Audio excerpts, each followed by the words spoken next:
ফারুক ভাই, ভাই কি মাছ এ? পাবদা মাছ ভাই। পাবদা মাছ? হ্যাঁ দেখি। এই ও, তো। অনেক সুন্দর তো পাবদা মাছ না? হ্যাঁ ভাই, এ কত কেজি? 350 টাকা কেজি। পাঁচটি মাছ তো আর কিনে খাওয়া আমাদের পক্ষে সম্ভব নয়, যেহেতু আমরা ব্যাচেলার মানুষ। এত দামের মাছ তো আমাদের কিনে খেতে পারবো না। তা মাছ বাদে আমরা প্রত্যেকদিন দরকার হলে একটা করে ডিম ভাজি খাবো, না ফারুক ভাই? ভাই 5 দিন 5 রকম খাইতে হবে ভাই, খালি ডিম ভাজি খাইলে কি হবে? আর ভাই, পকেটে টাকা না থাকলে কি করবো বলেন, কিছু তো করার নেই। টাকা নাই, আলু ভর্তা খাবো, ডাল খাবো, বাহ বাহ বাহ, এই যে হবে বাহ। মাছ খাবো। আমাদের বড় ভাই খুব সুন্দর একটা কথা বলেছে, যেহেতু মাছ কেনার টাকা না থাকলে আমরা আলু ভর্তা ডাল খাবো। ফারুক ভাই, ভাই মাছ ধুচ্ছেন? হ্যাঁ ভাই, মাছ দিতেছি, মাছ না দিলে তা খাওয়া যাবে না ভাই। ও, তো কি একটু আষ্ট মাস্ট রাখছেন নাকি, যেন আমরা যেন কম কম খেতে পারি? না ভাই, এটা তো পরিষ্কার পরিচ্ছন্ন না হলে খেয়ে মজা পাওয়া যাবে না, এত টাকা দামের মাছ। ও, যাক যাক, আমাদের ফারুক ভাই কিন্তু অবশেষে খুব সুন্দরভাবে মাছগুলা ধুচ্ছে, যেহেতু মাছ এইটা ভালোভাবে পরিষ্কার না করলে কিন্তু খাওয়া যাবে না। আর ফারুক ভাই, মাছ কি এখনই কি রান্না হবে? হ্যাঁ ভাই, রান্না শুরু করে দিতে হবে, সময় তো হয়ে গেছে। যাক, আমরা দুপুরে লাঞ্চ করব এই মাছ ভাজি। গাইস, আপনাদের কিন্তু দেখাবো মাছটা আমরা কীভাবে ভাজি করি। ফারুক ভাই, ভাই কি কুটছেন? ভাই যে পেঁয়াজ কুটলাম, হ্যাঁ, পেঁয়াজের পর মরিচ, আচ্ছা। মরিচের পর ওই যে রসুন করতেছি। তো আপনার আজকে কি রান্নার আইটেমটা কি বলেন তো আমাদের দর্শক? আজকে রান্না করব পাবদা মাছ, আমাদের উত্তরবঙ্গের রাজশাহীর হলো বড়ি দিয়ে। আচ্ছা, মানে ওই যে চাল কুমড়া আছে না, ও, চাল কুমড়া দিয়ে বড়ি বানায়। তো সেই টেস্ট ভাই। হ্যাঁ, এটা দিয়ে ওই যে পাবদা মাছ রান্না হবে। আমরা রান্নার আইটেম চলতেছে আর কি, শেষ পর্যায়ে। মানে সব কিছু ওকে করার পর তখন ওই যে রান্না বসাই দিব, বসে বসে তখন রান্না করবো। ও ভাই, একটা একটা কথা শুনছি, আপনার হাতের রান্না নাকি খুব সুস্বাদু। এর আগে আমি একবার খেয়ে দেখছিলাম, অনেক ভাই, টেস্ট। আমার রান্না খুব সুন্দর, আমি রাঁধতে পারি। আমি যেমন মানুষ সেরকম আমার রান্না। ভাই, আপনি তো একদম মানে শরীরটার কি বলবো, বোল্ডারের মতো। তো কি পেঁয়াজ দিছেন না? হ্যাঁ ভাই, পেঁয়াজ দিছি, এই যে কই পেঁয়াজ দেখি। এই যে বোল্ডার পেঁয়াজ। কি কি পেঁয়াজ এটা? এটা বোল্ডার পেঁয়াজ, বড় পেঁয়াজ। হাই গাইস, দেখেন, এটা বলে বোল্ডার পেঁয়াজ। এই যে এটা হলো বোল্ডার রসুন। বোল্ডার রসুন? হ্যাঁ। এটা কোন জায়গার, কোন দেশের এটা এটা? সব হলো ইন্ডিয়া। ইন্ডিয়া? মানে দেশি পেঁয়াজের দাম বেশি, হ্যাঁ, দেশি রসুনেরও দাম বেশি। আচ্ছা, হ্যাঁ, দাম বেশি। আমরা বেসালে মানুষ, ওই ছোট জিনিস কুটতে বাঁচতে একটু সমস্যা হয়, এ কারণে শর্টকাট বড় জিনিস একটা রসুন দিলেই আনা, একটা দুটো পেঁয়াজ দিলেই আর লাগে না। এই যে মরিচ পেঁয়াজ, এই যে এটা এতটি বানাইছি। ও, হ্যাঁ, এটা মাছ দিয়ে ভুনা করে, এটা ভুনা করে মাছ দিব, বড়ি দিব, হুম। সেই টেস্ট হবো। ভাই, একটা কথা বলি, আপনার পেঁয়াজ যেমন বোল্ডার, আপনার রসুনের সেরকম বোল্ডার, ঠিক আপনিও কিন্তু সেম এরকম বোল্ডার। ভাই কারণ বোল্ডার খেয়ে খেয়ে বোল্ডার হয়ে গেছে ভাই, এমন কিছু করার নাই। ও হো, হ্যালো গাইস, মানে আমাদের ভাই কিন্তু বোল্ডার খেয়ে খেয়ে কিন্তু বোল্ডার হয়ে গেছে। এই তো যে- গাইস, এই যে মাছ, এই এই মাছ যে দিয়ে এইটা তেলে ফেলে ভাজার পর এই মাছটা ওই তেল মশলাতে ফেলে দেবো, যে ভাইজা কইসা একবার রান্না করবো, সেই টেস্ট হলো। তারপরে তো ওই যে আমাদের আছে আরেকটা জিনিস, আমাদের দেশি জিনিস, ওটার নাম কি ভাই? ওইটা হলো বড়ি, চাল কুমড়া দিয়ে আর মাছ খালার ডাউল দিয়ে বানায়। এই যে দর্শককে দেখাইতে পারেন ও, বইটা দেখি, আমরা একটু দেখি ফারুক ভাই। দেশের বড়ি, যেটাকে বড়ি বলে। এই যে অনেক ও, দিয়েছিলাম, শেষে গেছে। সেই স্বাদ ভাই, এটা সেই স্বাদ, সেই টেস্ট ভাই এটা। আবার বাড়ি গেলে আবার নিয়ে আসবো, এই শেষ পর্যায়ে আর কি। আর 2-3 দিন খাইলে শেষ হয়ে যাবো। যাক, আপনার হাতের রান্নাটা অনেক অনেক টেস্ট হবে আজকে। সো গাইস, আমরা কিন্তু রান্নাটা আপনাদের দেখাবো যে আমাদের ফারুক ভাই কীভাবে রান্নাটা করে। ফারুক ভাই, এটা কী দিচ্ছেন? এই যে প্রথমে তেল দিলাম। তেল হ্যাঁ, দিয়ে কী করবেন?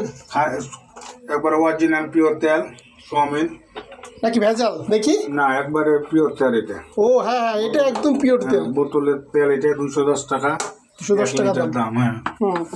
তারপর? এই যে তেল গরম হইলে এই যে বড়িটা ভাজবো তেলে। হ্যাঁ, বড়ি ভাজার পর তখন পেঁয়াজ মরিচ ভাজবো, ভাজা হবে, তারপর তখন মাছ ভাজবো। মাছ ভাজিয়ে কষতে থাকতে হবে। সো গাইস, আমাদের কিন্তু রান্নাবান্নার আইটেম আমার ফারুক ভাই কিন্তু শুরু করে দিয়েছে। এই দেখেন, তেলটা দেখেন কেমন টকবক টকবক করে উঠছে, দেখেন। আর রান্নাবান্নার সব কিছু কিন্তু এই যে বড়ি, মানে বেসালা মানুষ তো, আমি একা, তুমি খাইলে তোমার দুইটা আমার দুইটা, তাই যথেষ্ট। এই যে এখানে অল্প দিচ্ছি 4 পিস।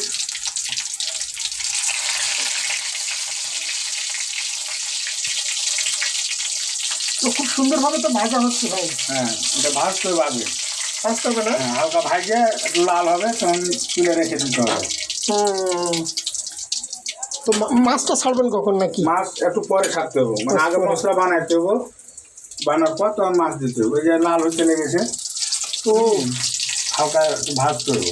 হ্যাঁ হ্যাঁ, অনেক সুন্দর। এই যে লাল হয়ে গেছে, তো এভাবে উল্টা দিতে হয়। হ্যাঁ, একটু লাল হয়ে গেলে মানে অতিরিক্ত ভাজা যেমন এটা। এই বড়ি তো সব জায়গায় পাওয়া যায় না ভাই। না ভাই, এটা আমার উত্তরবঙ্গের রাজশাহী, যে পানি আছে তারপরে ফুটে উঠছে। তো হাতে তো ঠেকা লাগছে। তো গাইস দেখেন কত রিস্ক, একটা রান্না বান্না করতে গেলে কত রিস্ক।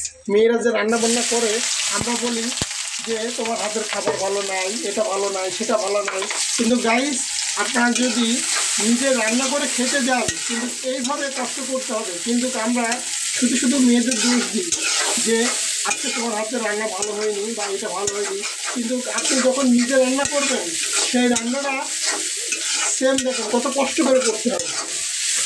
তো ফারুক ভাই সব দিয়ে দিলেন না? হ্যাঁ, পেঁয়াজ মরিচ সব দিয়ে দিলাম।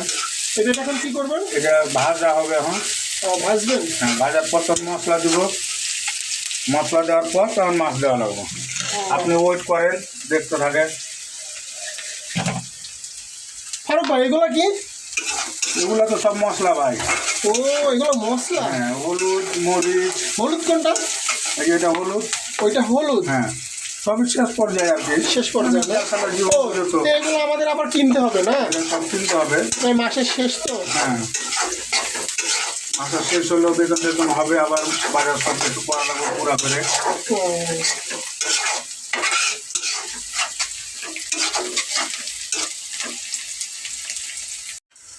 তো ফারুক ভাই ভাই কি দিচ্ছেন এবার? এটা লবণ দিতেছি। ও, লবণ দিচ্ছেন? হ্যাঁ, এই যে লবণ দিলাম। ও আচ্ছা, তারপর? এটা হলো শুকনো মরিচ। শুকনো মরিচ? শুকনো মরিচ অল্প দিলে হ্যাঁ, কালারটা খুব সুন্দর হয়। কালারটা সুন্দর হবে। হ্যাঁ। তারপর আর কি দেবেন? তারপর হলো হলুদ। হলুদ? হ্যাঁ, হলুদ দিলে কালার আছে। ও, আর আর কিছু দেবেন নাকি? তারপরে এই যে ধনিয়া দেবো। ওরে বাবারে, কত কিছু দেওয়া লাগে একটা রান্না করতে গেলে? ভাই বহুত কিছু লাগে, তা আমরা তাই? তো সব দিতে পারি না, যেহেতু বেসালার ওই যে ঝামেলা আছে, কারণে সব দেওয়া হয় না। ও, আমি তো মনে করি মানে এত কিছু দেওয়া লাগে না। বহুত কিছু লাগে। তো এটা কি? এটা হলো শ্যাম্পুল, আমাদের এলে রান্না হচ্ছে শ্যাম্পুল। স্যাম্পল না? এটা কি করবেন? এটা যখন ভাজতেছি, হ্যাঁ হ্যাঁ, এই যে আবার একটু পানি দেবো। পানি দিয়ে দিলেন? হ্যাঁ, অল্প একটু পানি দিলাম। হ্যাঁ, এই যে মাছটা দেওয়া লাগবে। মাছ দিবেন? হ্যাঁ, মাছ মাছ তো আর কি ভাজি করে নেবেন? না, যে এটার সাথে মশলার সাথে এটা ভাজি করবো আর কি। ও হুম। হ্যাঁ হ্যাঁ। তো গাইস আমাদের রান্নাটা আইটেমটা দেখেন যে ফারুক ভাই কি আইটেমের রান্নাটা করে। মানে এটা কিন্তু তেলে ভাজা যায় না অত, মানে এটা নরম মাছ তো, হ্যাঁ হ্যাঁ এই কারণে ওই যে তেল মশলা একসাথে দিয়ে হ্যাঁ। ভাজে পানি দিয়ে দিলে আস্তে আস্তে হয়ে যায়। ও আচ্ছা, বুঝলাম। সো গাইস দেখেন, একটা রান্না করতে গেলে কত রকমের আইটেমের জিনিস লাগে, অনেক আইটেমের জিনিস লাগে। যেহেতু ফারুক ভাই রান্নাটা অনেক সুন্দর হবে আমাদের। ফারুক ভাই ভাই তো কি আমাদের কি হয়ে গেছে রান্না? এমন ধরো যে হওয়ার মধ্যে তো ফারুক ভাই কি রান্না হয়ে গেল? রান্না হয়ে গেছে, ধরো একটু পানি দেবো খালি, ওই যে বড়িটা আছে না, হ্যাঁ হ্যাঁ। বড়িটা সিদ্ধ করার জন্য একটু পানি দেবো। ও, শুধু বড়িটা সিদ্ধ করার জন্য হ্যাঁ। পানি দেবেন? বড়িটা কি ছেড়ে দিয়েছেন না? বড়ি ছেড়ে দিয়েছি, ও, এখন সিদ্ধ হবে, চাইলে হবে। সো গাইস আমাদের রান্না বান্না প্রায় শেষ দিকে। শেষ দিকে। তো আমরা যে রান্নাগুলো করলাম, অর্থাৎ এগুলো কিন্তু মেয়েরা রান্না করে, বা বাসায় মা আপারা তারা কিন্তু এই রান্নাগুলো করে, কিন্তু আমরা কিন্তু ব্যাচেলার। তো এই রান্নাটা কিন্তু আমরা নিজেরাই করলাম, বা এটা কিভাবে রান্না করলাম বা কিভাবে কি করলাম এটাই কিন্তু দেখানোর চেষ্টা করছি। ফারুক ভাই ভাই তো এখন কি ঢেকে দেবেন? হ্যাঁ, এখন ঢেকে দেবো। ঢেকে কতক্ষণ ঢেকে রাখা এই তো লাগবে? ধরেন যে 2-3 মিনিট, 2-3 মিনিট। মানে ওই যে বডিটা আছে না, হ্যাঁ হ্যাঁ। বইটা সিদ্ধ হতে হবে। ওইটা সিদ্ধ হয়ে গেলে আমাদের রান্না হয়ে সিদ্ধ যাবে। হয়ে গেলে হয়ে গেল, মানে এই যে ফুটবে, ফোটার পরে ঢেকে দিলাম, হুম হুম। আবার ফুটবে যখন তখন হয়ে যাবো। সো গাইস, আমরা কিন্তু একটা ঢাকনা দিয়ে কিন্তু ঢেকে দিলাম তরকারিটা। ঢাকার পরে আমরা 2-10 মিনিট পরে ঢাকনাটা আমি তুলে দেখবো আমাদের রান্নাটা কেমন হয়েছে। তো সাথে আমাদের থাকেন, ভিডিওটা দেখবেন। সো হ্যালো গাইস, আমাদের কিন্তু সেই রান্না শেষের দিকে শেষ হয়ে গেছে। তো আমরা এটা উঠায় দেখবো আমাদের রান্নাটা কেমন হয়েছে। ও মাশাআল্লাহ, সেই হয়েছে। এই যে গাইস, আমাদের রান্নাটা অনেক সুন্দর হয়েছে। তো আমাদের ভিডিওটা যদি আপনাদের ভালো লাগে তো একটা লাইক, শেয়ার, একটা কমেন্ট করে যাবেন।